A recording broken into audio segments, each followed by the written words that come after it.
could be off the mark here, but I don't really feel like folding it. We want to cross a threshold, and I think 10 does that efficiently. This sounds good.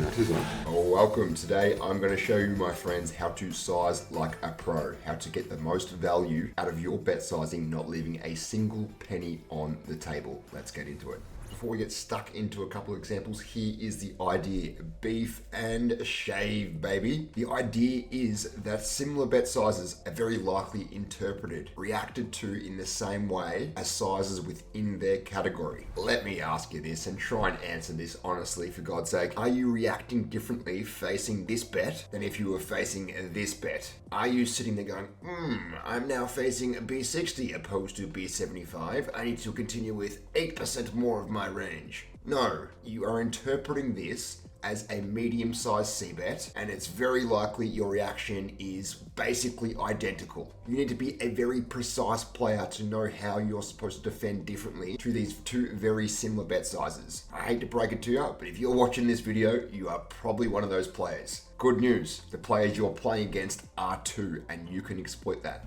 I refer to this phenomena as general inelasticity. What does this mean for us? Well, when we got it, perhaps we're on the bigger side of things. When we don't got it, perhaps we're on the smaller side of things. Beef and shave, depending on where we're at in range when we're up against opponents who aren't taking note of what we're doing. Let's get stuck into a couple of examples. First up here, we're playing some 5, 10, 20 at my local casino here in Melbourne. We open up the 10-9 of diamonds into a typical live passive fish. This guy is in there with all sorts of junk. Really enjoy playing against this guy. 7-6-4 two-tone, first sizing decision. We chuck in $25. This is going to be interpreted as a small C-bet. Very likely old mate is reacting to this in the same way that he is to, say, a $30 to $40 C-bet. Let's lose a little less when we have 10 high. This is getting the random poor ace, king, queen highs to fold and losing a little bit less when he has one of the many hands that he fancies continuing with. He comes in for a call, king of hearts on turn, checks to us. Again, if we're going to barrel, we're going to choose a size that is on the bottom end of whatever category of bet we're putting forward. We chuck in $100. This is on the smaller size of what will be interpreted as a medium-sized bet. Probably getting a similar reaction to, say, a $140 bet. Let's lose $40 less when he has one of his hands he doesn't want to fold on turn. We're getting pocket twos to fold. We're getting ace-jack off to fold. Unfortunately, old mate has one of his sticky continues. Very likely has a hand that's hoping to improve on the river.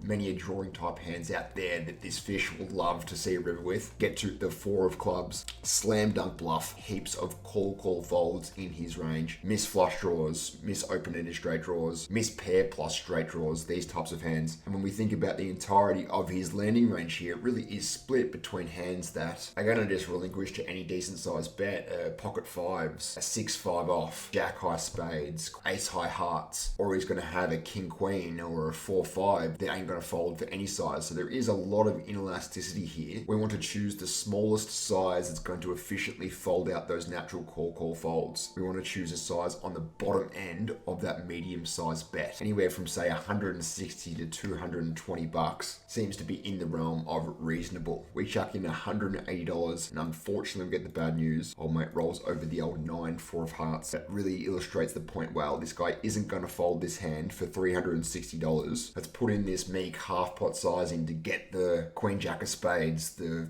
pocket fives to fold efficiently and not burn the extra $200 when we run into a hand like this or king queen. Another real hand I played here in Melbourne, we defend the 6-5 of diamonds, beautiful looking hand in it. Taking a flop versus a weaker live reg, decent player in the pool, but still a 5-5 regular, so certainly ain't Linus Love. He comes in for a decent sized C-bet. On jack 5-9 rain, we obviously continue. Check on the 3 of diamonds turn. Not a whole lot to achieve, somewhat middling range after he chooses that large size on flop. I think we just want to check, realize our equity, see what he does on river. Get a lovely 6 of clubs. Really thinking I have the nuts here, to be honest. 8-7, very likely to continue barreling. If you had pocket 9s or jacks, jack 9 also very likely to continue barreling. He now puts in a decent sized 75-80% pot bet, and I think we have a question of sizing. Same story. I think that a raise to, say, 75 blinds all the way up to 125 blinds probably gets interpreted as the same raise. He's just going to sit there and say, I'm facing a raise. I have ace jack. My hand's a bluff catcher. Do I think my man's bluffing here? Very unlikely unlikely he's dialing his defending frequency up or down based on our specific size. For that reason, we beef it up a little bit, 115 blinds, and we get a reluctant tank call, and we are good. Perhaps could have even gone up to 140 blinds, but you see the point. And we're in environments where we're not worried about the re-exploitability of such tweaks to our sizing strat. We're on the upper ends of the same size of bet when we got it, and when we don't, perhaps on the smaller side of things, likely achieving the same reaction. One more hypothetical example to round off this thought before we jump into some live action. Just want to make it clear that I'm not saying that all bets are reacted to exactly the same. It's the category of bet. Put in B25 here, it's very likely viewed as a small C bet. He reacts the same to this as he does to B33 and maybe up to B40.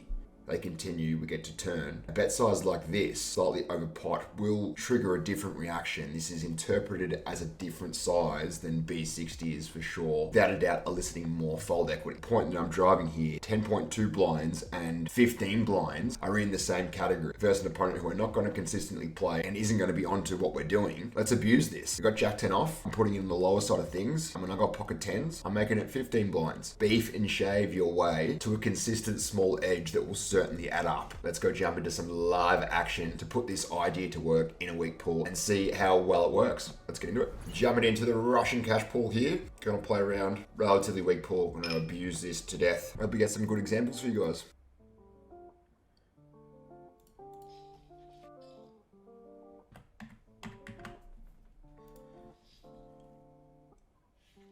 Pretty good example there with the king high. Really just going after his low EV range C bets. Not going to stop after every hand, however this first one was quite interesting. Going to dive in and give a quick analysis to illustrate this point. Our man here has probably range C bet for around 7 blinds. We have essentially min clicked him to 15 blinds. He is certainly going to have to dig into some uncomfortable defense to meet the optimal defense frequency. King 9 of spades should never be raising, but I think we can find a size that will scream strength that not many players will find, and if he lands there with pocket 10s or king 10 of hearts, almost certainly it's going to flick it in the bin. Having a look at the defense, all of these pocket pairs, at least mixing defend, never folding a gut shot, pocket kings pure defending, never folding a queen. Versus weak opposition, I think that'll overperform, and all we have to do is just click it up. When we look at a more conventional, probably closer to GTO output, where we're raising to 4x, reflecting the polarization that our value range would actually want to go, this defense strategy comes a lot more natural. None of those underpairs continuing, mostly folding pocket kings, folding some weak gut shots. For what it's worth, I still think people could under defend to this, looking at a hand like Queen Jack and saying where are our man's bluffs and just snap folding. But the idea is players are likely going to just see raise. The dry texture, they're going to be unfamiliar with facing any sort of raise. When we have King 9 of spades, we're trying to get a job done versus a specific part of range that will probably react the same way regardless of the exact size. Pretty good example here. I'm going to go with a quarter pot sizing, or less than quarter pot sizing on a very good board for our range, and very likely the same reaction than we would do if we bet B33. Just middle of range now, checking down. Hoping to win versus some sort of 9 or 10. Easy fold. So even with the pre-flop sizing, a weak reg opening under the gun, he's just going to interpret 6 as the same as 7. Yes, in a theoretical realm, we'd be choosing a polarized sizing there, going for, say, $7 to $8. But when I'm just attacking a weak reg, who's just going to overfold his range, not 4-bet enough, get $6. Get the same job done versus all the hands are going to fold regardless. Good example here. If I would be bluffing, I might choose like a 110, but when I'm going to be value betting, I'm just going to go a little bit more, get that extra value.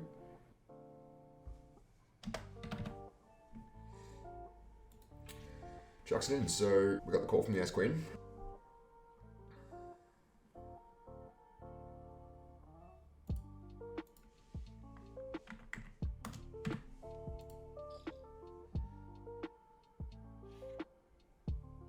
You just see that like a snap fold, first like 24% pot.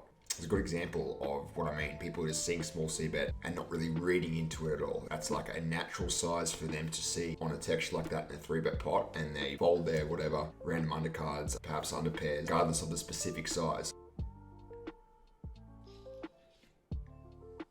Good example here, so I'm just gonna size up with the ace. Just a touch, 85. It's bluffing, I'm probably going like $1.20. A snap check back after button flats. I'm just going to go bet here. Again, using a size that is going to be interpreted as big, taking advantage of the fact that he's very capped when he takes that timing on flop, not overburning it versus pocket 10s with a club or random king queen of diamonds. So always going to value bet here. I want to be choosing the upper ends of a decent size, I think. So I'm going to choose like 985. Get snap called.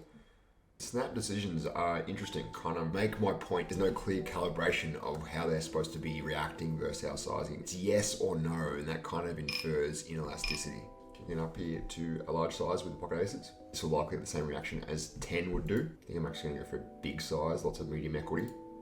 So perhaps like B60 with bluffs, a size like this with value.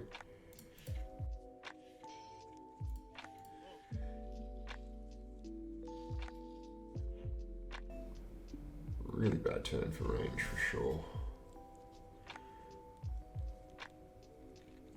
I'm going to check then shove river, I think. Good example of what I was talking about before with the polarized sizing on button. 750 with queens, bluffing for a small size. I think I'm just going to check jam, hoping like 10s and whatnot open too often.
Snap call pre, snap fold flop, inelasticity.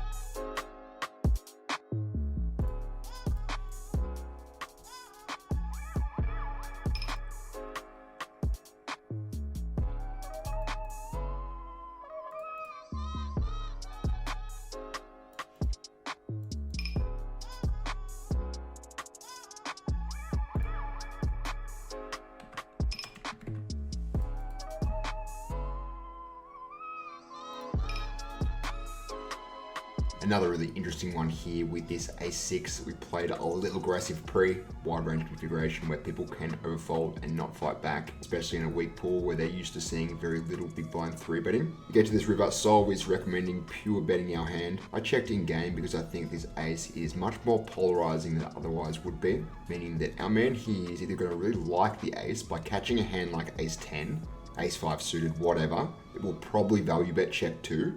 And if he doesn't have an ace, I think he's very unlikely to give us action. I don't think he's going to station us with pocket 8s or even an infrequent king 10. I think he's a good chance to fold to a decent sized bet, given how starved we are of bluffs. Therefore, I think it holds water to give him a chance to value bet with those aces and potentially bluff with a hand like jack 10 and all the other random air that he gets there with. Essentially, he's more likely to invest with the ball in his court given that polarity. For that reason, I decide to check it over and then obliges with a small bet. And this is a situation where I was very happy with the fold equity we would receive if we started to cross thresholds and go for a very big size. If we go something like 50 plus, I think it will be interpreted as a strong raise and our man will overfold even hands like ace jack. Therefore, I try to choose the smallest possible check raise size to inflict the minimum amount of fear, give him the best chance to just say bugger it and toss it in, because I think as soon as we start getting into decent looking check raise size territory, our man will run for the hills and will make no money. Pretty hard to get a clear look at what's happening in a solve, given that the ranges are all over the place from pre all the way to river. The solve basically never gets there with a6, and the solve also rarely uses the size in position, so hard to get a clear look. I think this is a spot where it's so clear that we're going to have such a strong range when we do put more money in that we want to find very obviously small size to tempt him to want to put in money with bluff catches.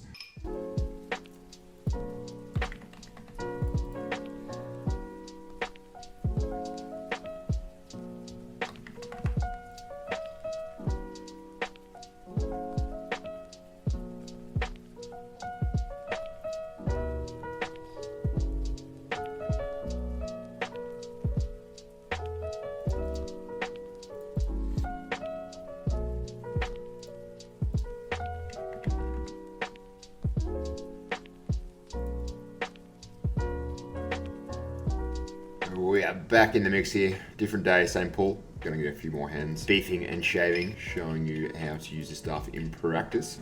We have 3-bet bluff on that table with a jack 7-0 in the big blind. Check back and flop because it's a very polarizing board, the 8's queen 3. Funnily enough, he either hits the board well with broadways or somewhat hates it with undercards and underpairs that we can get him to kind of show us where he's at on turn and then start bluffing with a pretty average looking candidate. So probably saved ourselves a C-bet there versus what probably was a decent ace. Give an example here pre into what looks like a nit rag. Could be fast folding.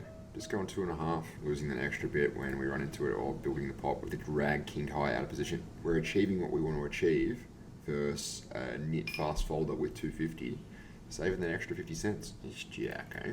We're going to check to what looks like a more active player, 33% VPIP over a few hands. Tank check back. It's going to be a rather condensed fighting range, so we can go bet now. There isn't an abundance of air. He didn't take the opportunity to flop. I think I'm going to start going for it. Trying to get value from weaker ace X. Perhaps turn king X. The pocket pair is probably folding for any decent size. So just beefing it up a little bit. We 3-bet what seems to be a tighter rec. Just going to put in a modest C-bet with a middling type end. Snap call. Kind of indicative of like ace queen, ain't it? I think I do just want to get another small value bet in here versus what is probably a very like small pocket pair, ace queen type heavy range. Snap call again. Do you have 10s? I want to go for one more versus 6s, 5s, maybe ace queen. Wouldn't be using a size like this versus a good player, but I think this guy's a little weak. I'm going to try and tempt him into having a look. Pocket jacks. Okay, our equity estimate was off the mark.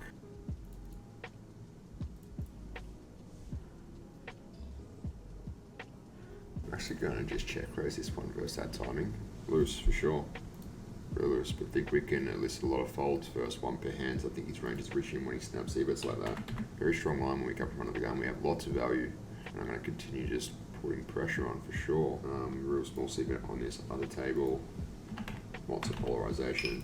Can get snap folds there for sure. As such, going to continue here for probably just a straight B75, something like this sounds good. I'm going to put the chips in on the river, try and get ace king to call twice fold. I think ace queen, better hands will shove. Very, very strong line for sure. We just check raise triple off in this config. Get it through. Yeah, I'm going to go for this pure with the hand that absolutely shouldn't be going for it pure, but I think that people will play a little weak. Choosing a C-bet like this going to be perceived in that bigger realm. Yeah, the snap 3-bet. I think I'm going to play the ooh, the Coldie. Yeah, I think I'm still going to play. 22, 85 to go, lads.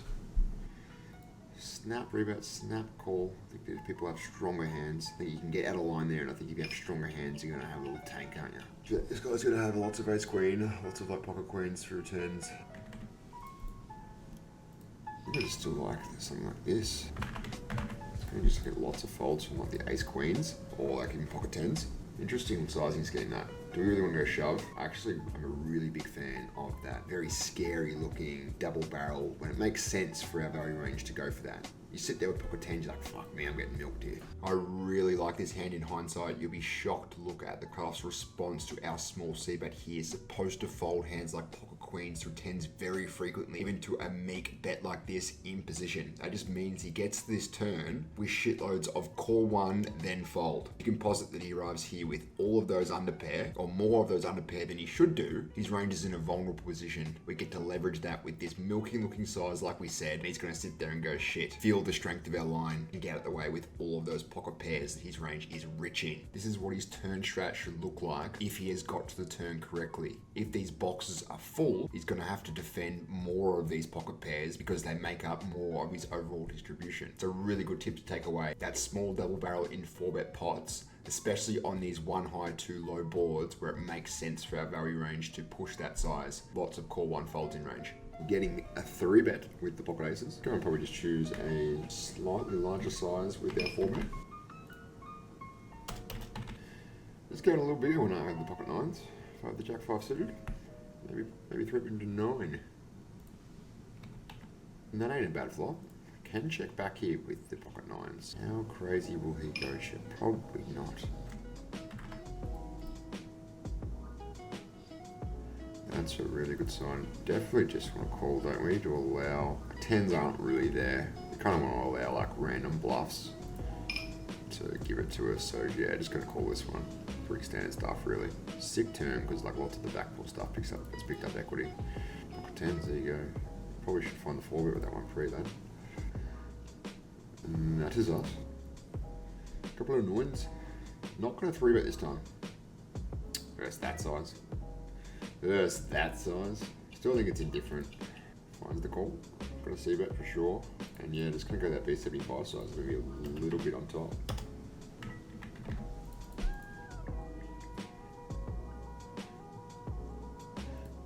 Beefing. Snap call. Fuck, it sucks. Just chop and verse like A7, aren't we? Well, that wasn't very good. Jesus Christ. Now that's a large 3-bet. Playing no 4-bet versus that size in this config at this depth. Just gonna chuck in the call. Can be aces. It certainly can be aces. I certainly hope it ain't aces because we're gonna lose some money.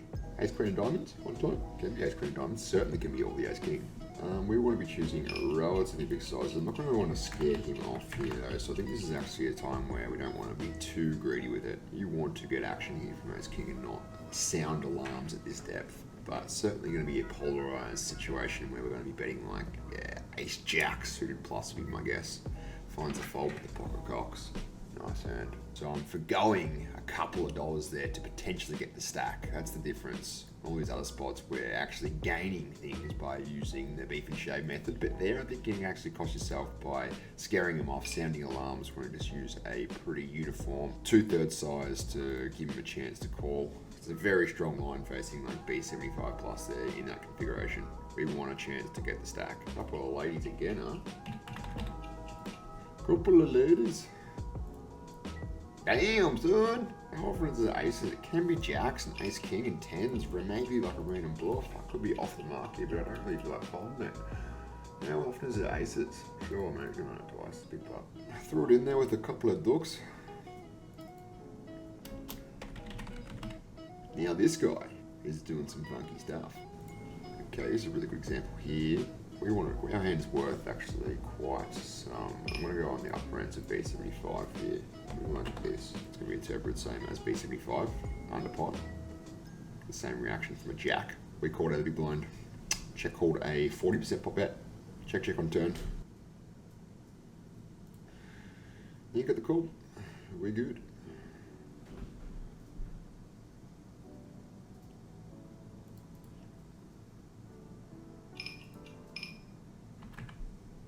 Get a call from like 2 nines here, so I'm actually going to go a much smaller size. I think that everything worse is just going to clearly fold when we call when the ace comes on the river. So how the fuck do we have air? And everyone will realise that, so maybe we should just be on that very small bucket.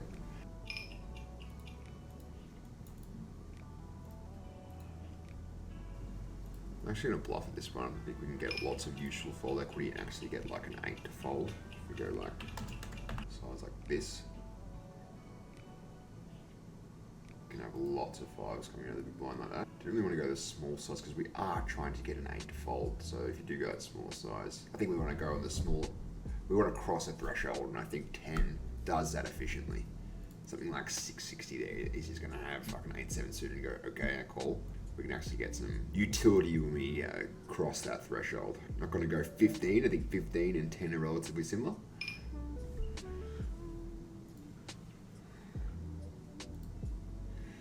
Sick flop here with the ace jack. So again, just gonna go on this upper side, that upper side of where basically 5's just fine. Eh? Gonna be interpreted the same as that like 10 or 9 size. So yeah, let's get a little bit of extra value with versus the pocket pairs now. Hands are in there. I think a hand isn't like worth bet. So I can consider checking back to get the pocket pairs to call river. I think that's a play I'm going to go for actually. I think that we get an overfold from the pocket pairs on this street. So I like to give them the chance to call on river. Pocket 7's much more likely to station on this street than it would be on turn. And we don't get stacked by pocket 10. So I like my line a lot here. Upper ends of B75 for sure. 32, I don't know, something like this. Going to wrap up after this session as well. So get the snap call, which is very good news. Upper ends King Jack. Oh! You bitch! Probably want to have a bet yourself there with a couple of queens. You're really hoping for us to have some sort of queen in our hand to check back then bluff river. Played his hand like a complete Winston. That's going to do us for today. We're going to jump into some analysis possibly after this sesh.